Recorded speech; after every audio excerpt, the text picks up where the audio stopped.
Okay, let's talk about self-affirmation. That little voice inside your head. Now, I know what you're probably thinking. Cheesy posters, right? Forced positivity. But what if I told you it's actually a powerful psychological tool backed by some serious neuroscience and used by elite performers to get a real competitive edge?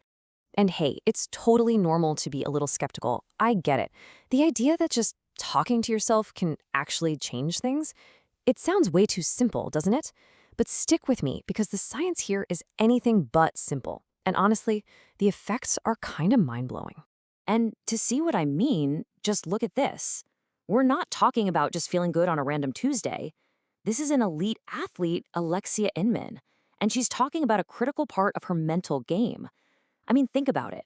When the pressure is absolutely on, championship on the line, that little voice in your head, it can literally be the difference between winning and losing. All right, so first things first, we've got to get one thing straight. This is so much more than just positive thinking. No, this is a serious high-performance technique. Think about it. Athletes use it to stay in the zone. Surgeons use it to keep their hands steady when, lives are on the line. It's even used in boardrooms for high-stakes negotiations. Bottom line, it's a tool for building resilience when things get really tough. Okay, but how does it actually work? Well, to get that, we need to dig into a really fundamental human drive. And it's not about tricking yourself into being happy. Nope, it's about protecting something way deeper inside all of us. And that brings us to something called self-affirmation theory. The key idea here is this concept of self-integrity. The easiest way to think about it is like a psychological immune system. Seriously, we are all hardwired to see ourselves as basically good, capable people. And when that view gets threatened, oh man, our defenses shoot right up. So let's walk through this. Imagine a threat hits, you get some really harsh feedback at work, or maybe you bomb an exam. What's the knee-jerk reaction? We get defensive, right? We start blaming other people, making excuses, anything to protect ourselves. But here's where the affirmation comes in and acts like a buffer.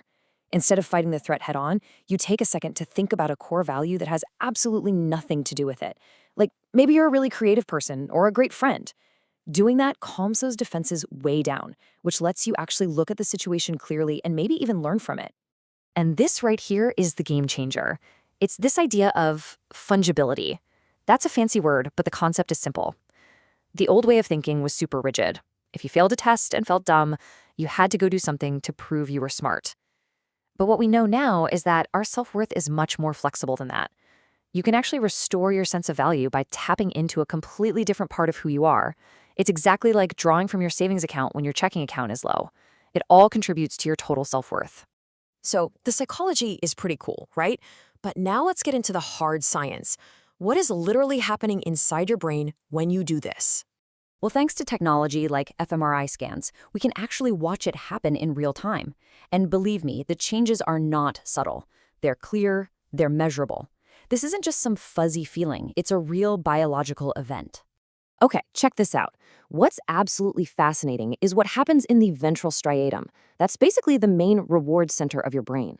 When you affirm one of your core values, your brain lights up in the exact same way it does when you get a cash bonus or eat an amazing piece of chocolate cake. It's treating the act of reminding yourself of who you are as a reward. How cool is that?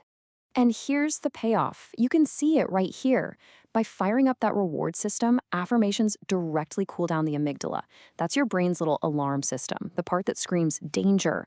So that feeling of stress, of anxiety, it just gets dialed way down. The threat is still there, but it doesn't feel as threatening anymore. All right, so the science is definitely there. But, and this is a big but, this isn't about just looking in the mirror and chanting, "I'm great." To actually make this work for you, how you do it is everything. And here's a really surprising tip. Research shows it's actually more powerful to ask yourself a question than to make a command. If you tell yourself, "I will solve this problem," it can feel like an order, and sometimes our brains just don't like being told what to do.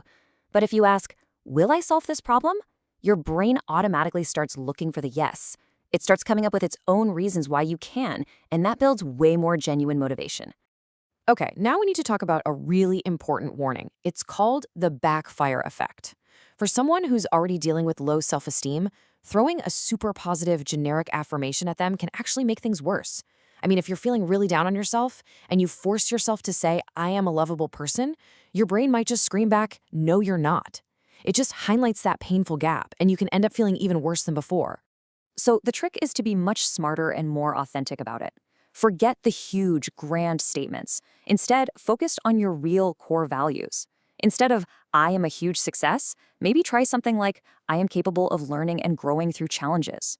The point is never to ignore bad feelings. That's just toxic positivity. It's about finding something true and solid to hold on to, especially when you feel like you're struggling.